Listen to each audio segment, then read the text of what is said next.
इस कार्यक्रम के पुण्यार्चक हैं स्वर्गीय श्री मिश्री लाल जी जैन, स्वर्गीय श्रीमती कमला देवी जैन एवं स्वर्गीय श्री सोहन लाल जी जैन की पुण्य स्मृति में श्रीमती लाड देवी धर्मपत्नी स्वर्गीय श्री सोहन लाल जी जैन, पुत्र पुत्रवधू महावीर प्रसाद, इंदिरा देवी, पदम कुमार, सुनीता, पौत्र पौत्रवधू अक्षत, संजोली, पौत्र पौत्री रानू, खुशबू, सम्यक, पीयूषा एवं समस्त कासलीवाल परिवार बीजवाड़ केकड़ी, बुआजी श्रीमती चेतन देवी कटारिया दूनी, श्रीमती लाड देवी पाटनी बंथली टोंक, पुत्री दामाद श्रीमती शिमला अशोक बाकलीवाल छाबड़िया, श्रीमती पद्मा राजेश कटारिया नासिरदा, पौत्री दामाद प्रियंका रौनक चूड़ीवाल, दोहित्री मेहका अजमेर।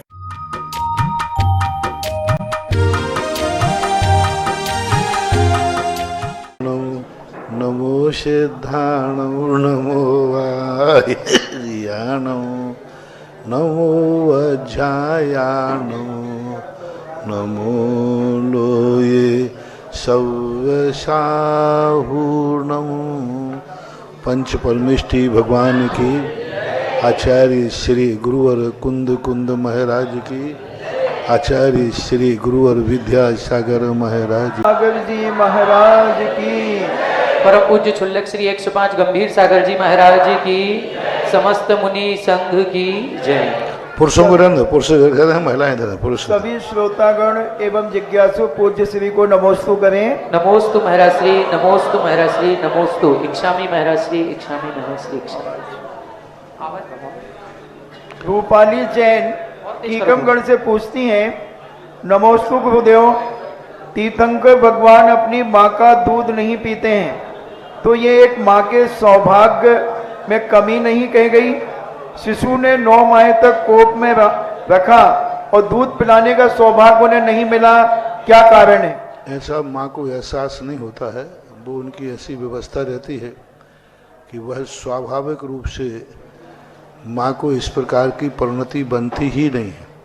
तीर्थंकर के माता पिता की रचना अलग होती है, उसमें दुग्ध आदि स्तन में होता ही नहीं है।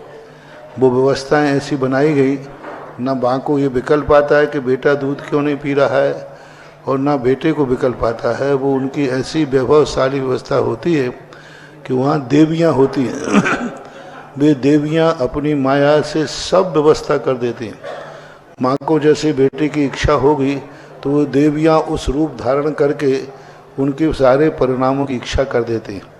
जैसे बेटे के जन्म के बाद जब सौधर्मेंद्र इंद्राणी बालक को ले जाती है तो वहाँ गोदी में मायावी बालक सुला देती है, और वो मायावी बालक को ही माँ सच्चा बालक मान लेती है। इसी प्रकार माँ को जब इस प्रकार की बात आती है तो देवियाँ मायावी बालक बना करके माँ की इच्छा पूरी कर देती हैं। माँ को एहसास नहीं हो पा रहा है कि मेरा बेटा मेरा दूध नहीं पी रहा है, मेरा भोजन नहीं कर रहा है। देखिए, जैसे भोजन के समय वो घर का भोजन नहीं करेगा तो माँ बाप को दुख होगा, तो माँ बाप तो भोजन परोसते हैं, देवता धीरे से गायब करके उसी क्वालिटी का दूसरा रख देते हैं। तुमने परोस दिया मान लीजिए सामान, तो वो भोजन तो गायब कर देंगे और माया से ये दिखाएंगे कि तुम्हारा ही भोजन खा रहा है, और सही में वो देवो पुनीत खा रहा है।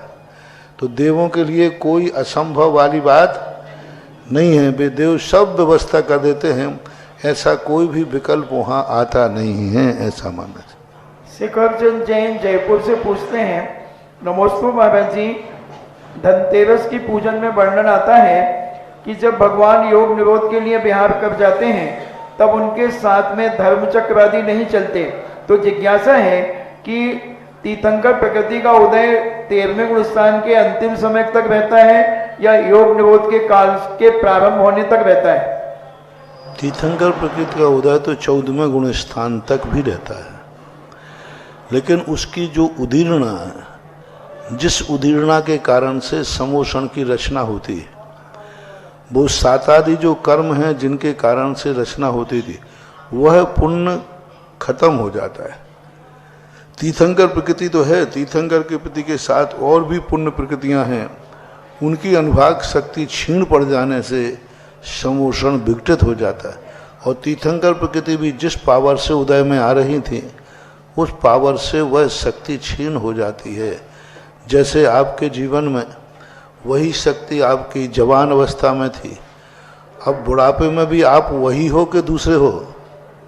वही हैं, लेकिन शारीरिक शक्तियाँ क्षीण होती गई। अब तुम कहोगे अब जवानी में तो मैं ऐसा था कि 3 मंजिल एक बार में चढ़ जाता, अब पता नहीं क्या हो गया महाराज, कोई ऊपरी बाधा तो नहीं हो गई?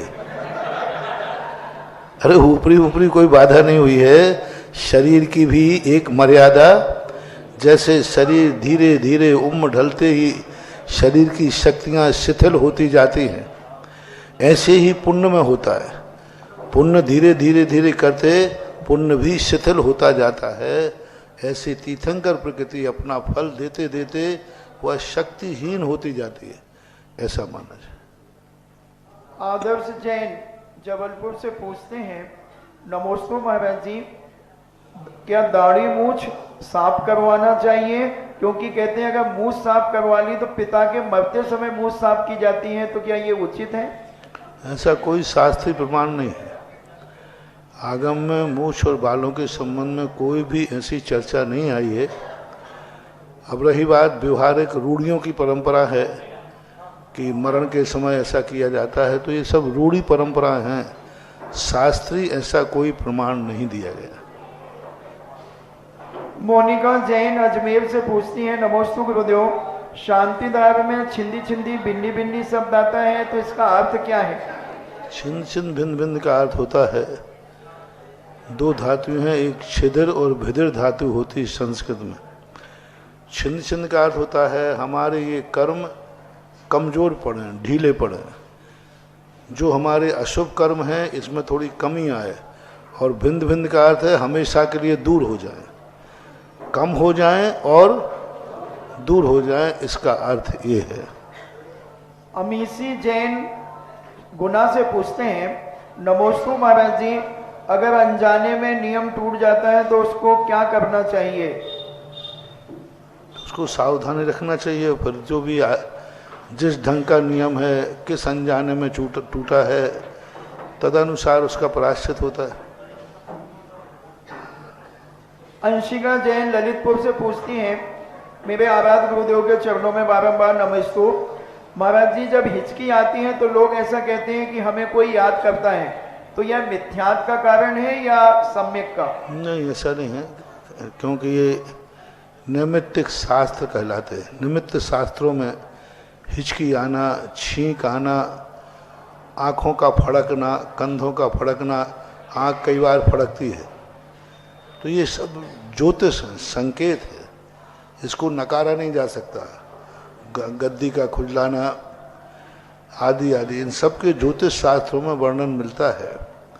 तो ये मिथ्यात्व की कोटि में तो नहीं कह सकते, क्योंकि ये सारी चीज़ों का वर्णन शास्त्रों में भी है। हिचकी का, छींक का, खुजली का, यहाँ तक की है कि हमने किसी से बात करते समय, कोई शुभ कार्य करते समय कहा तो उसने अपना कौन से अंग को खुजलाया। जैसे आप किसी कार्य के लिए आए, बोलो महाराज जी हमें आशीर्वाद दिए इस काम के लिए, आशीर्वाद दीजिए, बस जो सामने वाला होगा गया काम से। उसने दाएं हाथ से बाएं कान को खुजलाया, भाई जा अपना काम होना नहीं है तेरा। अब उसको पीठ खुजलाते खुजलाते बात पूछ ली, सिर खुजलाते खुजलाते अब कोई अच्छी बात पूछ रहा था और नाक को हाथ लगा दिया। तो जब एक अमेरिका में बिना नाम के बताता हूँ, एक के ऊपर महायोग चला, तो ये सही बोल रहा है कि झूठ बोल रहा है, इसके लिए देखा गया कि 35 मिनट के बहस के अंदर उसका हाथ कितने बार नाक पे गया। जब कोई झूठ बोलता है तो एक बार नाक पे हाथ जरूर जाता है। इसलिए नहीं कि उसको जुकाम है जुकाम के कारण नहीं, सहज रूप में उसका हाथ जाएगा। तो वहाँ पर उसको निकाला गया कितने बार ये झूठ बोला, कितनी बातों में झूठ बोला। तो अब ये संकेत कहलाते हैं कि बात करते समय उसने किस प्रकार का एक्शन किया, किस प्रकार के उसने हाथ पैरों को चलाया, उस हाथ से उसने किसको खुजलाया, दायां हाथ खुजलाया, बायां खुजलाया, इससे अंदाज लगाया जाता है कि ये कार्य होने वाला है या नहीं। कौन सा शब्द पहले निकला इसके मुंह से, टा निकला, ठा निकला, ना निकला, का निकला, उस पहला अक्षर, वाक्य का पहला अक्षर क्या निकाला इसने, उस अक्षर के आधार पर भी निकाला जाएगा। आपने कुछ पूछा तो हम देखेंगे कि इसने पहला अक्षर कौन सा बोला, फिर पूछेंगे तुम्हारा नाम क्या है। अब तुम्हारा नाम और राशि का नाम मिलाया जाएगा कि जो पहला अक्षर मैं बोला था ये इसके राशि के नाम से मिल रहा है कि नहीं मिल रहा, नहीं मिल रहा है। तो आपने जो पूछा है वो तुरंत जानने वाला कह देगा आपका कार्य नहीं होगा। तो आपने कैसे जाना, आपने जो वाक्य का पहला अक्षर बोला था उस अक्षर आपकी राशि से मैच नहीं कर रहा है, वो आपकी राशि से विपरीत कार्य कराएगा। तो इस सब शास्त्रों में लिखा हुआ है। मतलब हमारी कोई भी हरकतें हैं कोई ना कोई संकेत देते हैं। हमारी जिंदगी पूरी नाखून में लिखी है, पूरी जिंदगी अंगुली के पोर में लिखी है। पूरी अंगुली जो बाल है ना, ये रोम, इस रोम में अपनी जिंदगी की पूरी कहानी लिखी है। एक छिद्र में से दो बाल निकल रहे हैं, दो बालों का भी आकार किस रूप से बन रहा है, उसमें अब उस बालों को देख करके जो सच्चाई बता देगा कि इसके जीवन का क्या हस है। नाखून को देख के बता देगा। अपनी उंगली का पोर होता है ना, पोर, इसमें एक रेखाएं होती हैं, इसमें चक्र होता है, शंख होता है। इसकी आकृति देखकर बता देगा कि इसके जीवन का नेचर क्या। कुछ भी नहीं, पूरा अपरिचित है। वो मात्र उंगली पर देखेगा कि इसकी उंगली में शंख है या चक्र है, तो बड़ा बता देगा कि इसका नेचर क्या है। उंगली सब पूरे शरीर में, अपने कान में अपनी ज़िंदगी लिखी, आँख में अपनी ज़िंदगी लिखी, जिह्वा पर अपनी ज़िंदगी लिखी, चेहरे पर अपनी ललाट पर अपनी ज़िंदगी लिखी। यानी इतने जगह शिलालेख लगे हैं अपनी ज़िंदगी के, बस पढ़ने वाला चाहिए और सब कुछ मिल जाएगा। सब कुछ प्राय, और उसको बदल सकता है। ये भी लिखा है कि इसका पुण्य ऐसा उदय में आएगा, लेकिन इसको एक बीच में ऐसी संगति मिलेगी जिससे ये गड़बड़ हो जाएगा, और ये गड़बड़ होगा, बीच में एक ऐसा निमित्त मिलेगा उससे ठीक हो जाएगा। वो भी लिखा है, वो भी ज्योतिष में लिखा हुआ है कि ये नियम लेके पालन करेगा या नहीं करेगा। नियम लेगा तो इसका अखंड नियम पालन करेगा। इन रेखाओं में सब लिखा पड़ा रखा है, और वर्तमान में हम इनको जब बदलेंगे तो इनमें भी उतार चढ़ाव हो जाता है, ऐसा मानना चाहिए। ऋषभ जैन अंकुर कॉलोनी सागर से पूछते हैं, नमोस्तु गुरुदेव, तप से निर्जवा होती है और 12 प्रकार के तप महाव्रती मुनिराज ही तपते हैं। तो जिज्ञासा यह है कि व्रती श्रावक इन तपों को कैसे तपें और अपने कर्मों की निर्जवा कैसे करें। सबसे पहले व्रती श्रावक को तो जो नियम है उसके नियम के बाहर की इच्छाओं का त्याग करना चाहिए। जो नियम लिया है उसके बाहर की इच्छाएं मन में भी ना आवे, विचार ही नहीं करे, और जो नहीं करने योग्य है उसकी इच्छाओं का रोक देना ही सबसे बड़ा आपका तप है। फिर ऐसी चीज़ों का त्यागना जो कि जैसे मान लो कोई अविरत समय दृष्टि है, रात्रि भोजन नहीं करता है, पानी भी नहीं पीता है, तो वो साल भर में 6 महीने के उपवास का फल उसे लगता है। क्योंकि एक टाइम का आहार 6 घंटे का होता है। 6 घंटे, 2 भुक्ति 12 घंटे की, यानी एक आहार किया है तो 6 घंटे तक का भोजन उसने कर लिया, इससे ज़्यादा नहीं कर पाता। तो 24 घंटे में 4 भुक्ति होती है, और उसने रात्रि का छोड़ दिया तो उसने साल भर में 6 महीने का उपवास किया। ये उसका तप है। उसमें बीच में फिर एक आसन ले लिया तो 9 महीने का तप हो गया। उसने रस परित्याग कर दिया कि मैं आज ये रस नहीं खाऊंगा, रस परित्याग हो गया। तो जो असेव्य है उसका सर्वथा त्याग, और जो सेवन करने योग्य है उसमें मर्यादा सीमित करना, यही गृहस्थ का तप कहलाता है। और व्रती श्रावक संबर कैसे करे?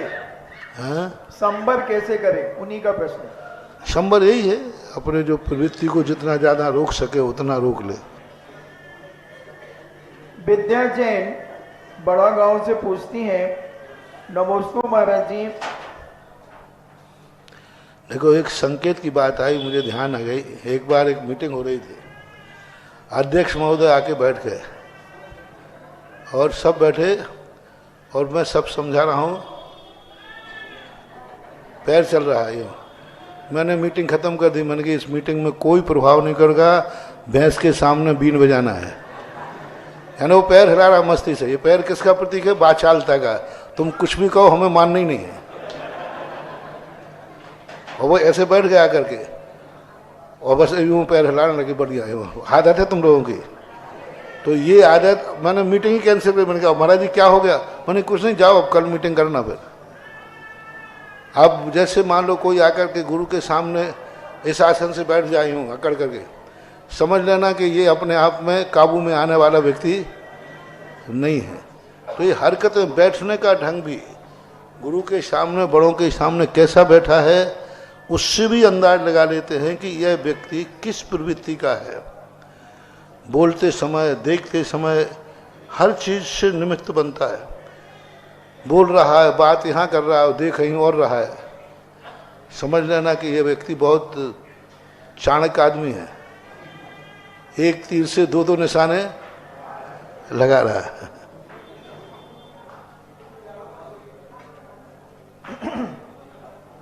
विद्या जैन बड़ा गांव से पूछती हैं, नमोस्तु गुरुदेव, आचार्य श्री मांगतुंग जी को राजा ने दरबार में बुलाया, पर मुनिराज किसी की आज्ञा नहीं मानते, इसलिए पूज्य श्री नहीं गए। परंतु परम पूज्य जिनसेन आचार्य जी को भी राज दरबार में बुलाया, तब वे मुनिराज दरबार में उपस्थित कैसे हो गए? प्रसंग अलग अलग होते हैं। मानतुंग आचार्य महाराज को बुलाया जा रहा था, वहाँ कोई नुकसान नहीं था। जिनसेन स्वामी जब राज दरबार में आए उस समय बिना बुलाए गए वो, क्योंकि वहाँ हजारों लाखों मुनियों की हत्या हो चुकी थी। कितने साधु संतों को राजा ने होम कर दिया था। वो राज दरबार में नहीं गए थे, उन साधुओं को बचाने गए थे। किसी ने कह दिया कि ये महामारी फैली है तो साधुओं को सबको होम कर दो। राजा संकी था, उसने साधुओं को मारना शुरू कर दिया। जिनसेन स्वामी को पता चला, वो राज दरबार में पहुंच गए खंडेला में, 10वीं शताब्दी की घटना। और वहाँ बोले, राजन क्या बात है, आपने इतने साधु संतों को मार दिया, क्या महामारी दूर हुई? बोले नहीं हुई। अब मैं बताता हूं, इन्हीं साधु संतों की यदि आप पूजा करो और नई महामारी दूर हो तो मुझे भी होम देना। रिक्स देखो कितनी बड़ी थी। राजा ने कहा, आवाज नहीं बची, राजा ने कहा देखो यदि महामारी ठीक नहीं हुई तो तुम्हें भी तुरंत जिंदा अग्नि में डाल दिया जाएगा, हवन कुंड में, जीवित हवन कुंड में डाल दिया जाएगा। जिनसेन स्वामी ने कहा मंजूर है, आप 5 दिन तक इन्हीं पंच परमेष्टि की आप पूजा कीजिए, और मैं जिस विधि से बताऊं उस विधि से कीजिए। 5 दिन तक पंच परमेष्टि की पूजा की गई, सारे राज्य से महामारी भाग गई, सारा राज निरोग हो गया। देखो हजारों साधुओं को कत्लेआम करने वाला राजा इतना प्रभावित हुआ कि पूरे राज्य में जैन धर्म की स्थापना की, स्वयं जैन बना, और जिसे हम कहते हैं खंडेलवाल जाति, खंडेलाल। जिनसेन स्वामी की देन है। आज जिनसेन स्वामी राज दरबार में नहीं जाते तो आज देखो जैनियों की बहुत बड़ी अच्छी जाति, समृद्ध जाति खंडेलवाल जाति मानी जाती है। अच्छी जैनियों की बहुत, पूरा राजस्थान सब भरा पड़ा है। आज वो जिनसेन स्वामी की देन है। यदि जिनसेन स्वामी अपने प्राण बचा के छुपे रहते तो हो सकता था एक दिन वो भी पकड़ में आके होम कर दिए जाते। विल पावर देखो उनका। मैं कहता हूं कि आप पूजा कीजिए, देखिए कैसे संकर दूर नहीं होता। और हुआ, और बहुत बड़ी जैन धर्म की प्रभावना हुई। सारा खंडेल राज्य में पूरे को जैन धर्म युक्त घोषित किया गया। उस समय राज धर्म माना गया जैन धर्म, जिनसेन स्वामी की बदौलत। वहाँ ये प्रसंग था। यहाँ मानतुंग आचार्य महाराज के पर कोई ऐसा कोई प्रसंग नहीं था। ऐसा प्रसंग होता तो वो चले भी जाते। जिनसेन स्वामी 2 बार राज दरबार में गए। एक और दूसरी घटना है, वो अभी प्रासंगिक नहीं है, तो अभी इतना ही जानना चाहिए। वंदना जैन भिलाई से पूछती हैं, नमोस्तु महाराज जी। पवनत जैन विद्याधर थे और उन्होंने क्षण मात्र में अंजना के पास आदि पहुंचे, मगर जब अंजना को ढूंढने के लिए उन्हें दर दर की ठोकरें क्यों खाना पड़ी? उन्होंने अपने विद्या बल से उन्होंने क्यों नहीं जान लिया कि अंजना कहाँ पर है? विद्या बल से नहीं जान सके, अवध ज्ञान नहीं था उनको। विद्याएं खोज लें ऐसा कोई नियम नहीं है, क्योंकि विद्याओं की सीमा होती है। विद्याएं उतना ही कार्य कर सकती हैं जितना करना है। आप विद्याओं के बल पर जान सकते तो सुग्रीव जैन दर्शन के अनुसार हनुमान सुग्रीव विद्याधर थे, तो अपने विद्याओं के बल पर क्यों नहीं जाना कि सीता रावण को अपहरण करके ले गया?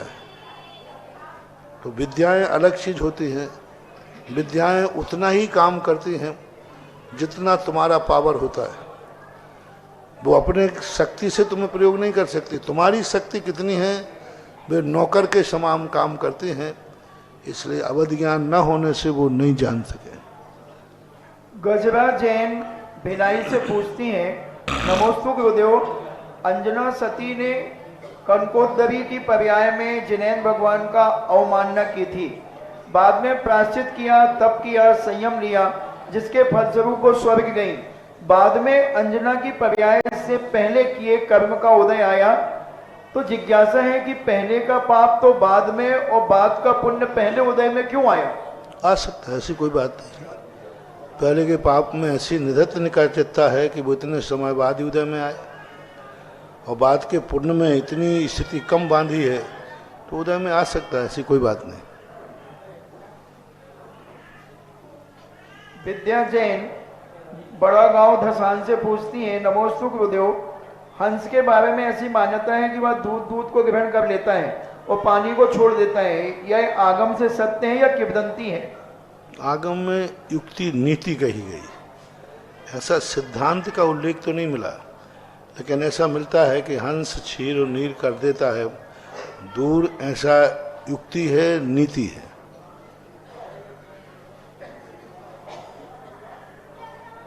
पीयूष जैन बड़ा गांव से पूछते हैं, नमोस्तु गुरुदेव। उपशम सम्यक्त और प्रथमोत्तम सम्यक्त में क्या अंतर होता है? कोई सरल उदाहरण देकर के समझाइए। उपशम सम्यक दर्शन दो प्रकार का है, प्रथमोपशम और द्वितीयोपशम। प्रथमोपशम सम्यक दर्शन वह कहलाता है, कोई मिथ्या दृष्टि जीव जब अनंतानुबंधी की चार और दर्शन मुनि की तीनों प्रकृतियों को उदय में आने से एक अंतर्मुख के लिए रोक देता है, उसे उपशम सम्यक दर्शन कहते हैं, प्रथमोपशम।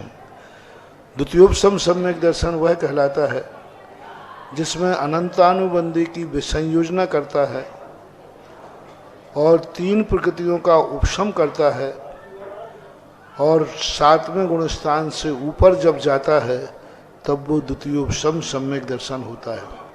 गृहस्थ को प्रथमोपशम सम्यक दर्शन ही हो सकता है। मुनिराजों को भी आज पंचम काल में द्वितीयोपशम सम्यक दर्शन नहीं हो सकता, लेकिन ऐसा मानना चाहिए। आदि जैन शासनोदय तीर्थ क्षेत्र जबलपुर। महाराज जी नमोस्तु।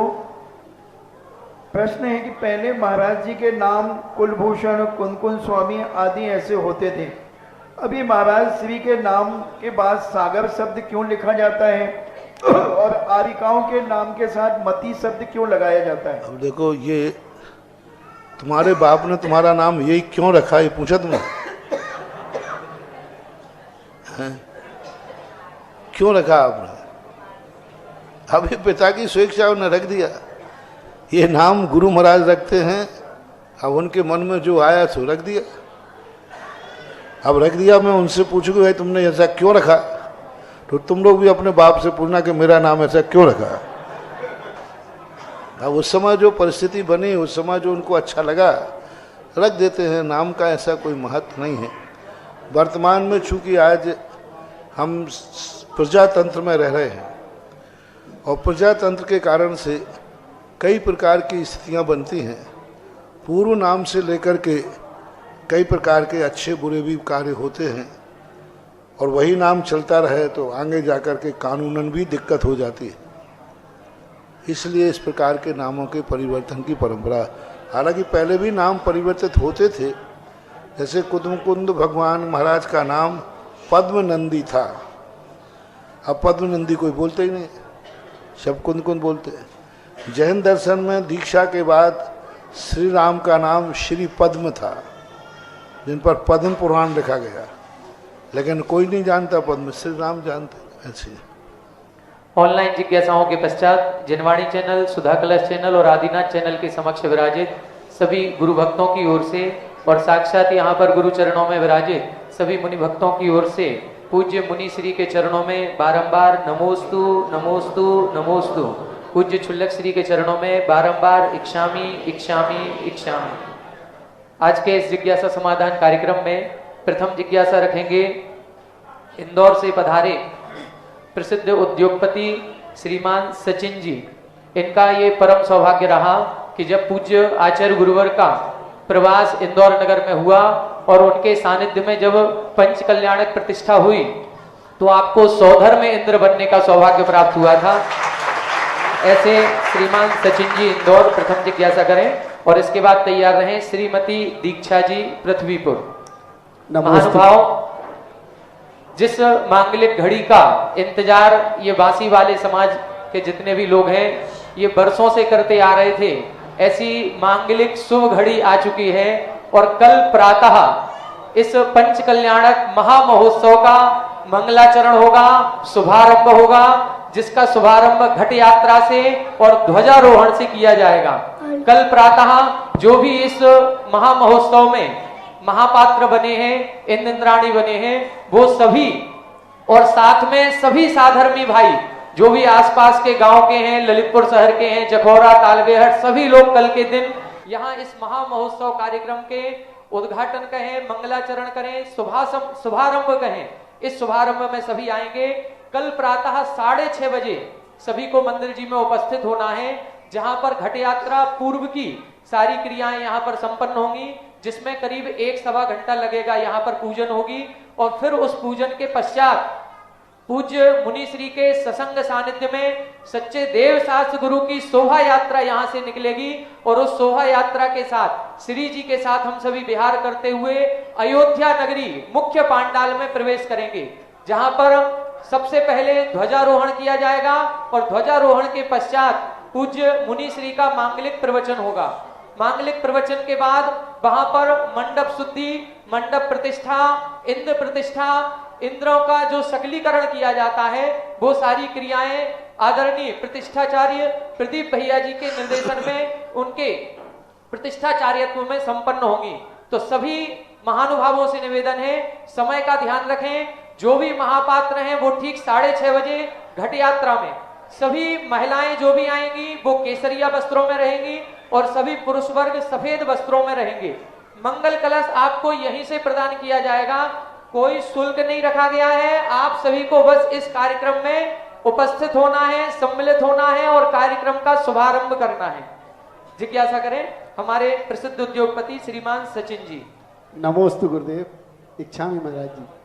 महाराज जी, इंदौर क्षेत्र में विराजित आर्यका पूर्णमती माता जी सत्संग के द्वारा आपके चरणों में बारंबार नमोस्तु प्रेषित किया गया। महाराज जी नमोस्तु।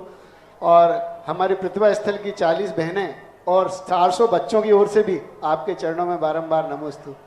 महाराज जी, इंदौर में प्रतिभा स्थली में सर्वतोभद्र जिनालय और स्वर्णभद्र सहस्त्रकूट जिनालय का निर्माण कार्य बहुत तीव्र गति से चल रहा है और अब आपके वहाँ पर नगर प्रवेश से ही अब आगे के सभी कार्य बहुत तीव्र गति से पूर्ण हो पाएंगे।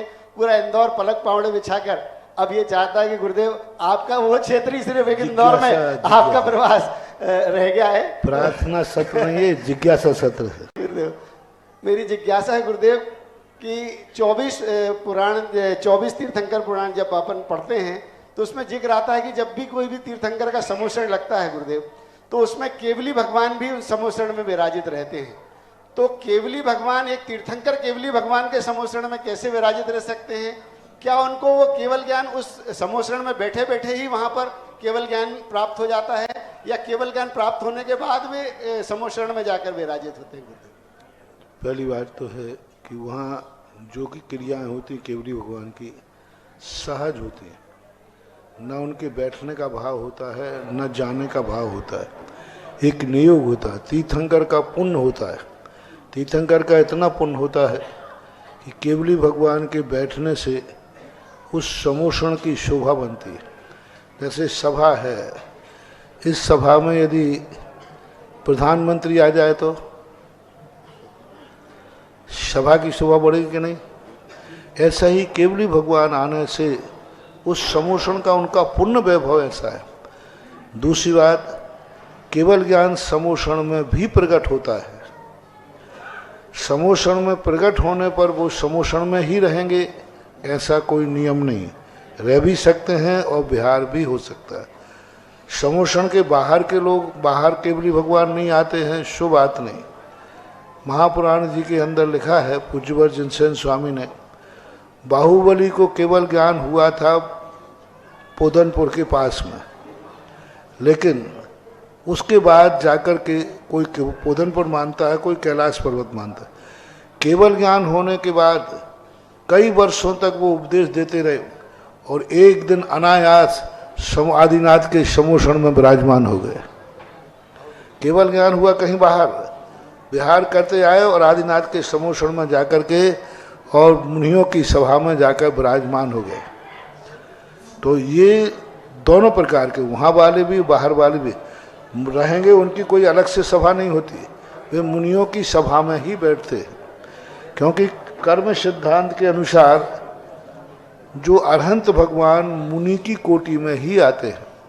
अरहंत जो पद है ये श्रद्धा का पद है। अरहंत पद जो है वह हमारी आस्था का मुख्यता है, लेकिन कर्म सिद्धांत में अरहंत भगवान भी मुनि ही हैं। पूज्यवर उमा स्वामी महाराज ने अरहंत को मुनियों के भेदों में रखा। तत्वार सूत्र के अंदर रखा उन्होंने मुनियों के 5 भेद, पुलाक, बकुश, कुशील, निर्ग्रंथ, स्नात कहा। ये 5 मुनियों के भेद हैं। अब स्नातक में अरहंत भगवान आते हैं, इसलिए समोषण में जाकर वे मुनियों की सभा में ही बैठेंगे। फर्क इतना है कि वो सभा में वो 4 अंगुल ऊपर रहेंगे और महाराज जमीन वो 4 अंगुल, उनको तुम आसन नहीं दोगे तो वे आसन अपनी बना लेंगे, वो छुएंगे नहीं समोष 4 अंगुल पर, लेकिन बैठे रहते। उनको सुनने से भी कोई मतलब नहीं है, वो सुनते भी नहीं है और केवल ज्ञान उनको भी है, भगवान को भी है। मात्र वो भगवान के पुण्य के प्रताप के कारण से सामान्य केवली अपने आप स्वतः ही समोषण में आ जाते हैं, विराजमान हो जाते हैं। इसके बाद जिज्ञासा करें श्रीमती दीक्षा जी पृथ्वीपुर, तैयार रहें श्रीमान प्रमोद जी मानेकर, वाशिम महाराष्ट्र। बोले बोले चालू हो जाएगा, स्विच ऑन कर दें। नमोस्तु गुरुवर, नमोस्तु स्वामी महाराज जी। हमारे पूरे पृथ्वीपुर समाज की तरफ से नमोस्तु महाराज जी, नमोस्तु नमोस्तु। महाराज जी हमारी इतनी सी जिज्ञासा है कि हमें सिर्फ अपने बच्चों को कैसे संस्कार दें कि वो आपके पथों पर चलें और अपने माता पिता को वृद्धावस्था में भी आप जैसे मुनि महाराजों के दर्शन करवाते रहें, तीर्थ यात्रा करवाते रहें। जब तक बच्चा तुम्हारे हाथ में है तब तक उसको संस्कार दे दोगे तब तक ठीक है। पाठशाला भेजिए और बच्चों के सामने अपने सास ससुर की अच्छी सेवा कीजिए तो वो भी तुम्हारी करेगा। बच्चों के सामने अपने माता पिता की सेवा कीजिए, वो भी अच्छा करेगा। नहीं महाराज जी, दोनों पाठशाला भी जाते हैं और दादी दादी के पास भी जाते हैं। तो इनको संस्कार करने के लिए तुम्हें संस्कारित होना पड़ेगा, तभी मामला बैठेगा।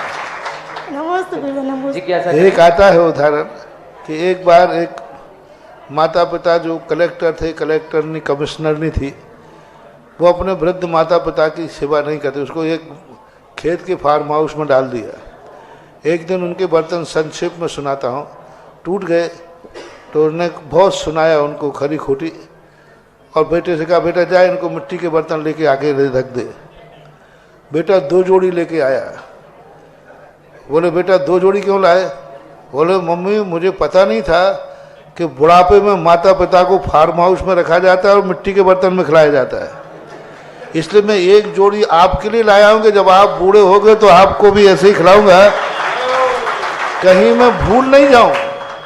इसलिए एक जोड़ी रखूंगा, आपका बूढ़े का इंतजार करूंगा और आपको भी उसी फार्म हाउस में, और एक मिट्टी के बर्तन। अब कलेक्टर हवा खसक गई, उनको दिखने लगा।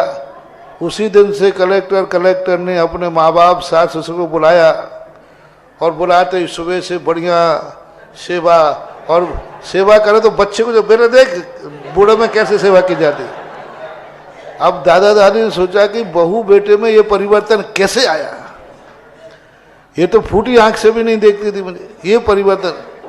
तो दादा ही होते, उन्होंने कहा जब भी ये कुछ खिलाती है या सेवा करती है तो बेटे को जरूर बुलाती है, इसका अर्थ है कि मामला कुछ है। तो एक दिन दादाजी ने पोते को पकड़ा, बेटा क्या बात है? वो बोले दादाजी मेरी करामात है। जैसे को तैसा मिला, बड़ा मजा आया। यही का तरीका है और कोई तरीका नहीं। बच्चों को संस्कार हम जैसा करेंगे बच्चे भी वैसा ही करेंगे। जिज्ञासा करें श्रीमान प्रमोद मानेकर जी, वासिम महाराष्ट्र से, और इसके बाद तैयार रहें श्रीमती सुषमा जी, मथुरा। नमोस्तु महाराज जी, नमोस्तु महाराज जी, नमोस्तु महाराज जी। महाराज जी, कर्मभूमि मनुष्य और तिर्यंच के आयु कर्म का कदली घात हो सकता है, तो क्या सभी मनुष्य और तिर्यंच का कदली घात हो सकता है, या ऐसे ही आयु कर्म जो बंधे जिसमें कदली घात होने की शक्ति हो उन्हीं जीवों का कदली घात होता है? ऐसा नहीं। पूज्य उमा स्वामी महाराज ने तत्वार सूत्र में लिखा है कि तीर्थंकर असंख्यात वर्ष वाले आयु वाले नारकी भोग भूमि जीव देव, इनको छोड़ करके किसी का कदली घात का समय नियत नहीं है। पूज्य राजवार्तिक में अकलंग स्वामी ने लिखा, अकाल मरण का कोई समय निश्चित नहीं है, मोक्ष जाने का कोई समय निश्चित नहीं है, कभी भी किसी भी समय अकाल मौत हो सकती है। मनुष्य त्रियंचों में दोनों की। नमोस्तु महाराज जी, इसके बाद नमोस्तु जिज्ञासा महाराज। करें श्रीमती सुषमा जी, मथुरा। तैयार रहें श्रीमान संजीव जी, बार। महाराज श्री एक दुबई से ऑनलाइन जिज्ञासा आ रही है कि गृह प्रवेश उनको करना है, तो गृह प्रवेश कैसे करें, इसके बारे में संक्षिप्त में। मैं गृह प्रवेश की विधि बहुत बार बता चुका हूँ, अब आपका व्यक्तिगत मामला है इसलिए नहीं बताऊंगा। दुबई से है महाराज जी, हमारा कोई व्यक्तिगत। दुबई हो चाहे आगे, उनसे कहीं कम से कम 50 बार बता चुका हूँ। अभी ललितपुर में चातुर्मास में सिर्फ 4 से 5 बार बता चुका हूँ। अब इतना मैं बता सकता हूँ, बाकी तुम बता देना। जिज्ञासा करें श्रीमती सुषमा जी, मथुरा। नमोस्तु महाराज जी के चरणों में त्रिवार नमोस्तु नमोस्तु नमोस्तु। महाराज जी, कुछ कर्म ऐसे होते हैं जो ना चाहते हुए भी बंद हो जाते हैं, तो ये गति कर्म का बंद होता है या पूर्व जन्म का फल होता है? न चाहते हुए कोई कर्म बंद इसलिए होते हैं कि हम कुछ ना कुछ तो कर रहे हैं ना। झूठ नहीं बोलना चाहते, झूठ बोल तो रहे हैं, क्यों? कोई ना कोई डर तो है। तो जब ना चाहते हुए कोई कर्म बंद होते हैं तो वो कर्म बंद इतने घातक नहीं होते। कर्म तो बंधेंगे लेकिन बहुत कम फल देते, क्योंकि अबुद्धि पूर्वक बांधा हुआ कर्म अधिक दुखदायी नहीं होता है। इसके बाद जिज्ञासा करें पंडित श्री संजीव जी, बार। तैयार रहें विद्या गुरु महिला मंडल, बाहुबली नगर की सभी सदस्याएं। मेरे आराध्य गुरुवर के चरणों में मेरा, मेरे परिवार का एवं दिगंबर जैन समाज का नमोस्तु नमोस्तु नमोस्तु। गुरुवर, मेरी जिज्ञासा भक्तामर महाकाव्य से है। महाराज, आप इन नाखूनों से युक्त जहां मन हर पग धरते हैं वहीं पर आकर कमलों की देवगण रचना करते हैं। उन्निंद्र हेम न पंकज पुंज कांति। तो महाराज, भगवान जब पैर रखते हैं तो इच्छा होना चाहिए रखने की, कमलों की तभी रचना होगी, और इच्छा उनमें होती नहीं केवल ज्ञान के बाद, फिर पैर रखने का कैसे महाराज जी? इसका जवाब पूज्यवर नमीचंद महाराज ने त्रिलोक सार के अंदर दिया है। कि भगवान इच्छा करते नहीं हैं, लेकिन अपने आप उनकी प्रवृत्ति यद्वा तद्वा होती नहीं है। यही उनका चमत्कार है।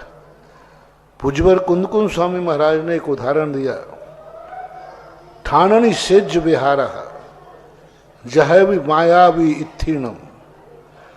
भगवान की सारी क्रियाएं ऐसी होती हैं जैसे स्त्रियों में मायाचारी स्वभाव से होती है।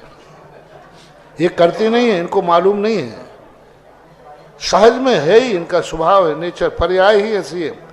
इनको माया भी मत कहना, वो इनका नेचर ही है, उसके बिना इनकी पर्याय की रक्षा हो नहीं सकती। यदि स्त्री में मायाचारी नहीं होगी तो वो स्त्री अपनी पर्याय की रक्षा नहीं कर सकती। इनका जैसे सांप का जहर ही उसे बचाता है, इसी प्रकार स्त्रियों की मायाचारी ही इन्हें बचाती है। यदि इनमें मायाचारी नहीं होगी तो ये अपनी स्त्री पर्याय की रक्षा नहीं कर सकती।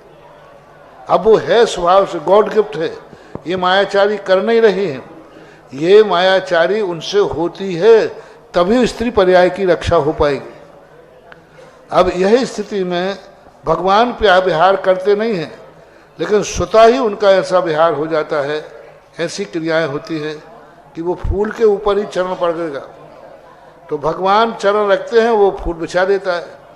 उन्निंद्र हेम नव पंकज पुंज कांति परयूल सन्नख मयूख शिखा पादौ पदानि तव यत्र जनेन्द्र धत्ता पद्मानि तत्र विबुधा परिकल्प।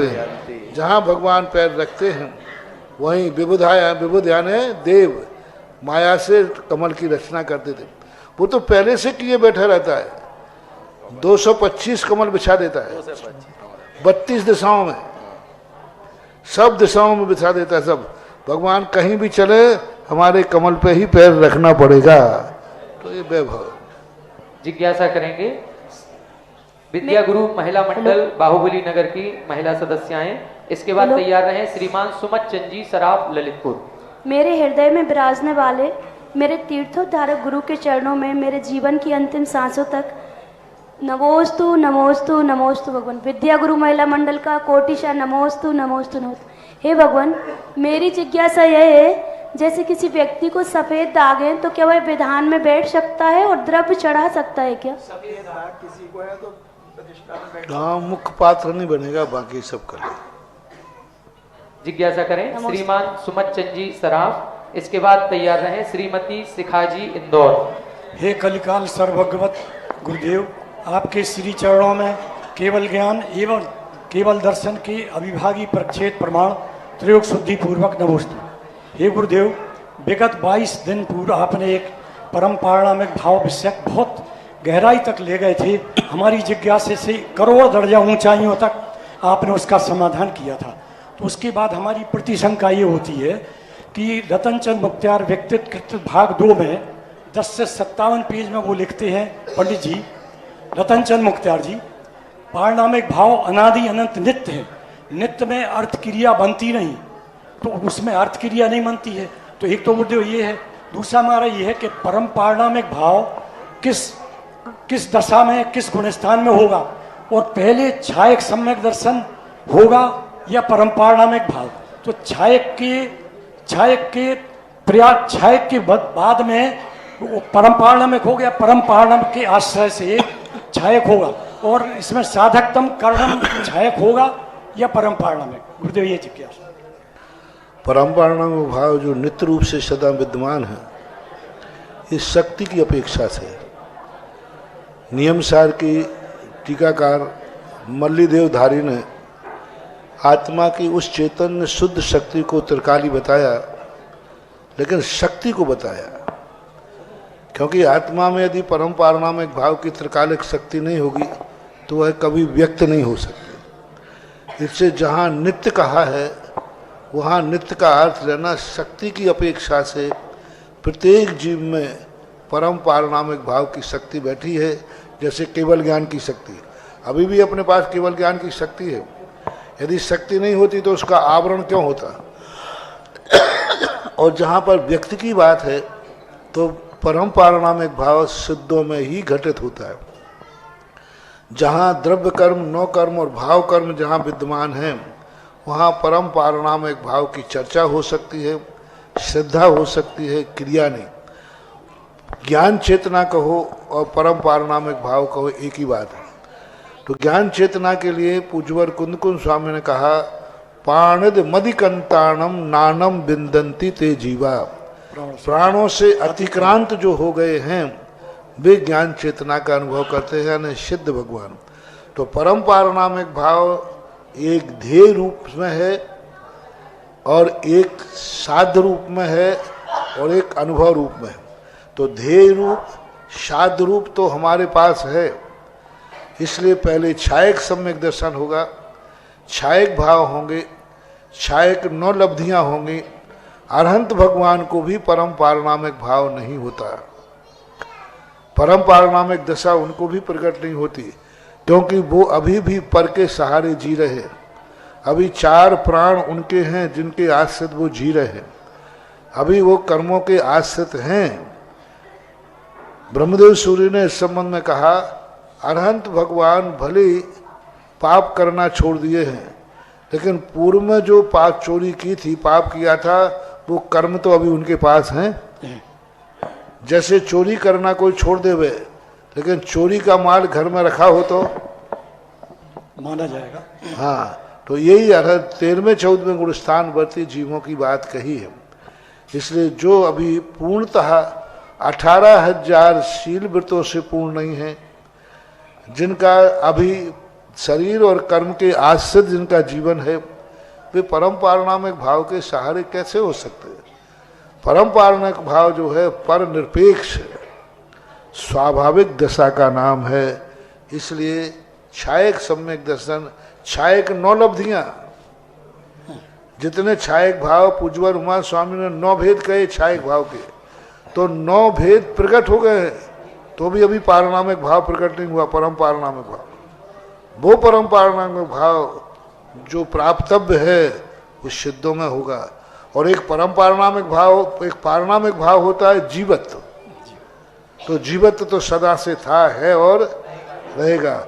लेकिन जो अध्यात्म साथ परम पारनामिक भाव की चर्चा कर रहे हैं वो शुद्ध दशा का नाम है, ऐसा समष्टि बैठालना चाहिए। भव्यत्व भाव का समय, भव्यत्व भाव का भी वहाँ पर निराकरण हो जाएगा। भव्यत्व भाव तो बहुत पहले ही खत्म हो गया, भव्यत्व भाव तो समाप्त हो गया। नमोस्तु। श्रीमती शिखा जी इंदौर, इसके बाद तैयार रहे श्रीमान दिलीप जी पृथ्वीपुर। नमोस्तु गुरुवर, नमोस्तु गुरुवर, नमोस्तु गुरुवर। मेरी जिज्ञासा है कि हमारी जिंदगी में अनेक उतार चढ़ाव आते हैं, ऐसे में अपने मन को शांत कैसे रखें? तो जिंदगी में उतार चढ़ाव आते हैं तो ये सोचना चाहिए 24 घंटे में आपके परिणामों में कितने उतार चढ़ाव आते हैं। मंदिर में जाते हो तो अलग परिणाम है, बाजार में आते हो तो अलग परिणाम है, घर में आते हो तो अलग परिणाम है। तो तुम्हारे परिणामों के आश्रित ही जिंदगी चलती है। जैसे हमारे परिणामों में उतार चढ़ाव आते हैं, ऐसे ही जिंदगी में उतार चढ़ाव आते हैं। यदि हम परिणामों में स्थिर हो जाएं तो जिंदगी भी स्थिर हो जाती है। तो इसका एक ही तरीका है, अपने परिणामों को स्थिर करो, अपने परिणामों को एक धारा दो कि अच्छे रूप हैं तो अच्छे रूप में ही रहेंगे, तो जिंदगी में भी स्थिरता आ सकती है। जिज्ञासा करें श्रीमान दिलीप जी पृथ्वीपुर, तैयार रहे श्रीमती सरोज जैन। महाराज जी, इनकी सूरत हमारे उत्तर प्रदेश के मुख्यमंत्री श्रीमान योगी आदित्यनाथ जी से मिलती है, और अभी तक तो सूरत मिलती थी, इन्होंने वेशभूषा भी वैसी कर ली। तो और आजकल ऑफर भी इनके पास बहुत आते हैं, जब भी बीजेपी का प्रचार करना होता है तो इनको आमंत्रित कर लेते हैं। और जहाँ कहीं मुख्यमंत्री नहीं आ पाए तो इनको बुला लिया। मेरे तुम्हें मुख्यमंत्री ने भी तुम्हारी शक्ल देख ली कि नहीं? आपको आशीर्वाद मिल जाए तो हो जाएगा सारे काम। वो देख ले, में कहीं ऐसा नहीं हो कि डबल रोल हो जाए। जय हो गुरुदेव, जय हो। मेरे इष्ट गुरुदेव मुनि श्री के चरणों में सादर नमोस्तु नमोस्तु नमोस्तु। समस्त पृथ्वीपुर जैन समाज की ओर से सादर नमोस्तु नमोस्तु नमोस्तु। एक बार सभी पृथ्वीपुर समाज के लोग वहां खड़े हो जाएं, वो खड़े होकर के सादर नमोस्तु करेंगे। नहीं नहीं नहीं, नहीं।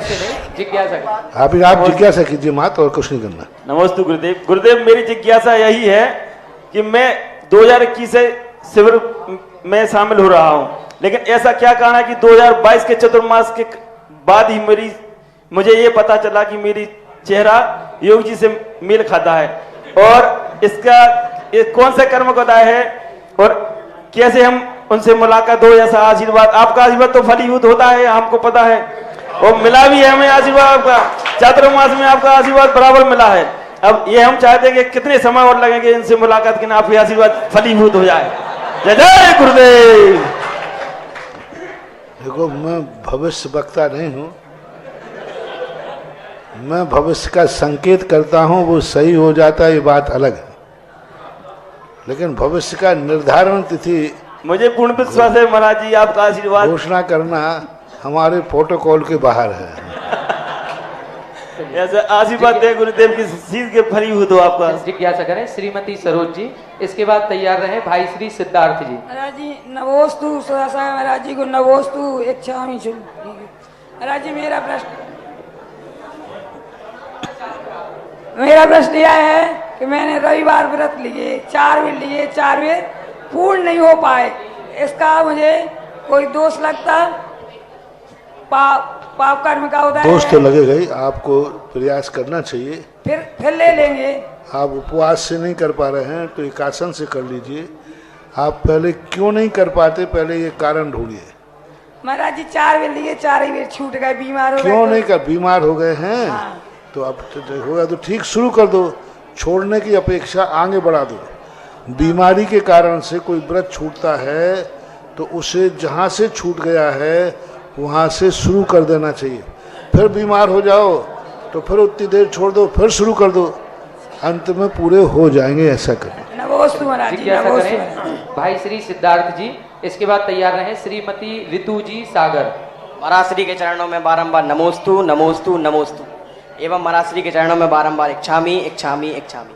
महाराज जी आजकल हर नेता के मन में रहता है कि भारत को हिंदू राष्ट्र बनाया जाए, हिंदू राष्ट्र बनाया जाए, हर नेता के मन में रहता है। तो महाराज जब हिंदू राष्ट्र बनेगा तो ये जैनों के लिए शुभ संकेत है, और जब हिंदू राष्ट्र बनेगा तो जैनों में इसका अस्तित्व क्या रहेगा? देखो, चर्चाओं को निर्णय नहीं करना चाहिए। भारत भारत ही रहेगा। यहाँ अनेक प्रकार के संप्रदाय हैं और अनेक प्रकार के संप्रदायों का गढ़ है, इसलिए भारत अनेकांत रूप है। इन सब बातों को, आपकी पंखाओं की हवाओं को हम साधु लोगों के मुख से कहलवा करके क्यों उसके ऊपर सिर लगवाना चाहते? ना हुआ है, ना हो रहा है और ना होगा। घबराओ मत। भारत धर्म सापेक्ष देश था, है और रहेगा। इसके बाद जिज्ञासा करें श्रीमती ऋतु जी सागर। तैयार रहेंगे भाई श्री आर्यन जैन सागर। नमोस्तु महाराज जी, नमोस्तु नमोस्तु। महाराज जी मेरी इच्छा है कि मेरा प्रतिमा लेके मरण हो, लेकिन ये सोचती हूँ कि दोष ना लग जाए उसमें प्रतिमा लेने के बाद, तो इस डर से प्रतिमा लेना चाहिए कि पहले ज्ञान अर्जित कर लेना चाहिए फिर प्रतिमा लेना चाहिए? आप किसी यात्रा पे जाते हो तो रास्ते में डर लगता है कि एक्सीडेंट नहीं हो जाए। ये डर सही है कि गलत है? हो भी सकता है कि नहीं, तो फिर यात्रा पे नहीं जाना चाहिए। घर से बाहर कदम रखते ही रिस्क है कि नहीं, तो फिर घर से बाहर क्या मान के निकल जाते हो कि मेरा तो यात्रा सफल होगी ही होगी? फिर भी हो सकता है। तो ऐसे ही व्रत लेते समय ये नहीं सोचना चाहिए आज हमारा दोष लगाने का भाव नहीं है, कल क्या होगा, इतना विचार करते तो हम लोग भी मुनि महाराज नहीं बन पाते। महाराज जी तो ज्ञान पहले अर्जित कर लेना चाहिए फिर प्रतिमा लेना चाहिए कि पहले प्रतिमा ले लो ज्ञान बाद में ले लो? प्रतिमा और ज्ञान का कोई संबंध नहीं है, क्योंकि ज्ञान का कोई अंत नहीं है। प्रतिमा लेने के बाद तो क्या, मुनि व्रत में भी हम पूरी जिंदगी भर पढ़ते रहें तो भी ज्ञान की कोई अंत आने वाला नहीं है। बस इतना ही ज्ञान काफी है। क्या करने योग्य है क्या नहीं करने योग्य है, इतना ही ज्ञान हो जाता है तो फिर व्रत ले लेना चाहिए। नमोस्तु महाराज जी। जिज्ञासा करें भाई श्री आर्यन जैन सागर। तैयार रहेंगे भाई श्री अर्णव जैन। नमोस्तु महाराज जी। महाराज जी, जो 5 प्रकार के मिथ्यात्व हैं, इनका वर्णन किस प्रकार से है? 5 प्रकार के मिथ्यात्व हैं, सभी शास्त्रों में वर्णन है। 6 ढाला में भी आया है। विपरीत मिथ्यात्व, एकांत मिथ्यात्व, वैनयिक मिथ्यात्व, अज्ञान मिथ्यात्व, तो ये 5 प्रकार के मिथ्यात्वों का वर्णन है, 6 ढाला में है। इसके बाद जिज्ञासा करें भाई श्री अर्णव जी। तैयार रहें श्री हर्षिल जी इंदौर। नमस्ते महाराज जी, मैं क्या आपसे एक प्रश्न पूछ सकता हूँ? पूछो। मेरा प्रश्न है कि जब हम पाप करते तो हम नरक गति में जाते, जो नरक गति में हमें दुख देते हैं वो कौन सी गति में जाते हैं और वो कौन होते हैं? हम पाप करते हैं तो नरक जाते हैं, नरक में जो हमें दुख देता है वो कौन सी गति में, दुर्गति में जाता है? नरक देने वाला। नरक गति में जो दुख देता है ना, उसको भी बाद में दंड मिलता है, वो भी फिर दुर्गति में जाता है। जो स्वयं जग रहा है नरक, और नरकों में जो असुर जाति के देव होते हैं उनको भी पाप का बंध होता है, उनको भी दंड मिलता है। ऐसा नहीं कि उनको नहीं मिलता है। जो दुख देगा उसको भी दुखी होना पड़ेगा नियम से। आज की अंतिम जिज्ञासा करेंगे भाई श्री हर्षिल जैन इंदौर। नमोस्तु महाराज जी, इच्छामी महाराज जी। महाराज जी, मेरा प्रश्न ये है कि कल ओम शांति, कि कल जब आप हमारे आहार हुए थे आपके, तो आहार के उपरांत सब लोग ने आपके चौकी को हाथ फेर के अपने सिर पे क्यों लगाया? बहुत अच्छा प्रश्न है। साधु जिस स्थान पर खड़ा हो जाता है, वस्तुतः पूजनीय चरण नहीं है, चरण चिन्ह होते हैं। जहाँ पर पैरों पर रख दिया जाता है वो चौके में इतनी एनर्जी हो जाती है कि वह चौकी भी वंदनीय हो जाती है। सम्मेद शिखर के अंदर पहाड़ पर मूर्ति नहीं है, चरण चिन्ह है। चरण चिन्ह का अर्थ है भगवान जहाँ चलते हैं तो उनके चिन्ह रहते हैं, वो चिन्ह ही पूजनीय है। और हमने कई बार कहा कि साधु जिस स्थान, शास्त्र में ऐसा वर्णन मिलता है कि हम किसी ओम शांति, क्यों बोलना पड़ रहा है आज?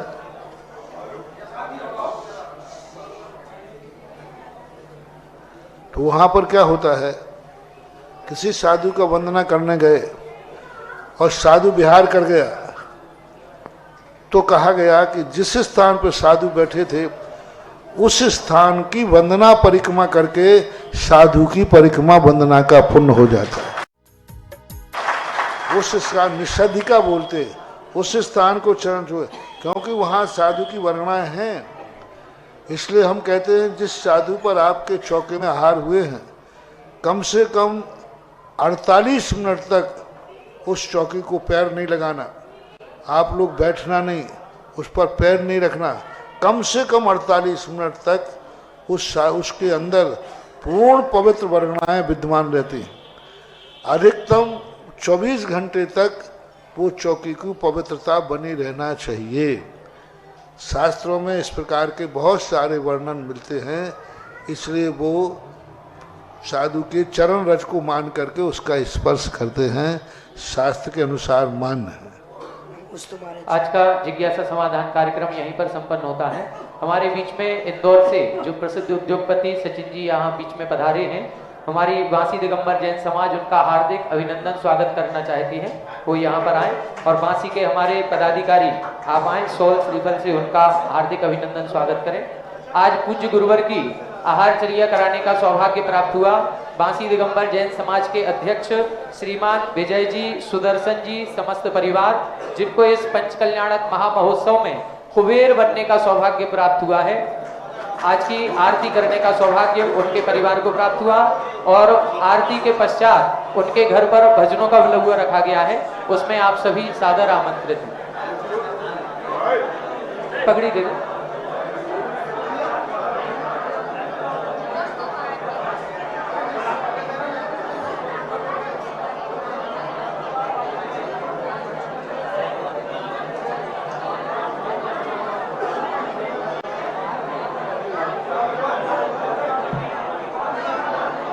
देखिए, एक आरती करने का सौभाग्य हमारे कुबेर परिवार को प्राप्त हुआ।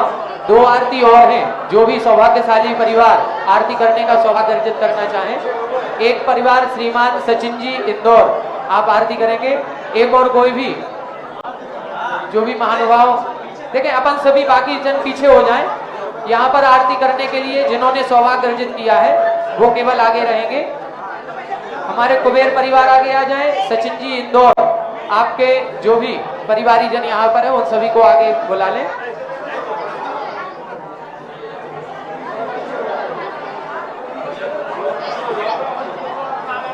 तीसरी आरती का सौभाग्य श्रीमान सीलचंद जी, विनोद कुमार जी, बल्लू बछरावनी परिवार ललितपुर से आगे आ जाएं। जो भी परिवार, उनके परिवारी जन यहाँ पर हो वो सभी आगे आ जाएं। थोड़े आप लोग पीछे हो जाए, थोड़ा सा पीछे हो जाए भैया, आप लोग सब पीछे हो जाओ थोड़ा सा। आरती पुण्यार्जक परिवार आगे रहे, बाकी सभी पीछे हो जाए, नीचे।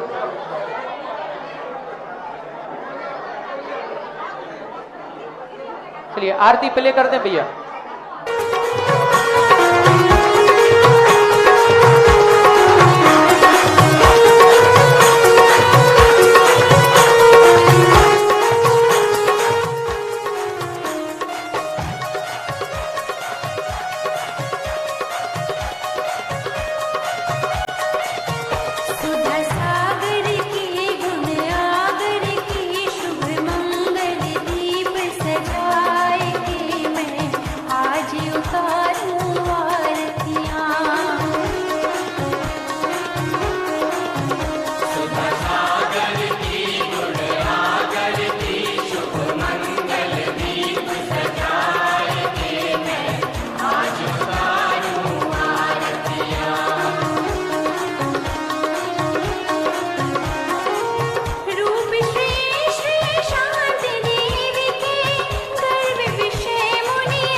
इस कार्यक्रम के पुण्यार्जक थे स्वर्गीय श्री मिश्री लालजी जैन, स्वर्गीय श्रीमती कमला देवी जैन एवं स्वर्गीय श्री सोहन लालजी जैन की पुण्य स्मृति में श्रीमती लाड देवी, धर्मपत्नी स्वर्गीय श्री सोहन लालजी जैन, पुत्र पुत्रवधू महावीर प्रसाद, इंदिरा देवी, पदम कुमार, सुनीता, पौत्र पौत्रवधू अक्षत, संजोली, पौत्र पौत्री रानू, खुशबू, सम्यक, पीयूषा एवं समस्त कासलीवाल परिवार, बीजवाड़, केकड़ी, बुआजी श्रीमती चेतन देवी कटारिया, दूनी, श्रीमती लाड देवी पाटनी, बंथली, टोंक, पुत्री दामाद श्रीमती शिमला, अशोक बाकलीवाल, छाबड़िया, श्रीमती पद्मा राजेश कटारिया, नासिरदा, पौत्री दामाद प्रियंका, रौनक चूड़ीवाल, दोहित्री, मेहका, अजमेर।